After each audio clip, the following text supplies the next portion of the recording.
Hello, alam ko may pangarap ka din. Alam ko na sawang-sawa ka na rin sa ginagawa mo. Alam ko na gusto mo rin ng breakthrough, gusto mo rin ng changes sa life mo. Tama? And alam mo ba, kaya mo. Kasi magaling ka, masipag ka naman. Pero nga lang, nasa maling opportunity ka. Try mo kaya subukan yung mga ibang oportunidad or ibang linya. Okay? Subukan mo lang. Kasi kami, galing din kami dyan. Nag-try, sumubok, naglakas ng loob. Paano mo mababago yung sitwasyon na meron ka kung takot ka? Okay?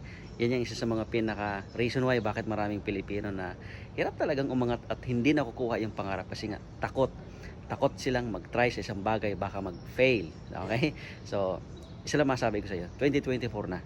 Kung wala kang babaguhin at hindi ka maglalakas ng loob na simulan, natanggalin yung takot mo na mag-try sa mga oportunidad, walang magiging changes. Okay? Kaya ngayon pa lang, naniniwala ko na kaya mo. Ngayon pa lang naniniwala ko na kayang-kaya mo din makuha yung dreams mo ngayong 2024. Again, lakasan ng loob, subukan mo.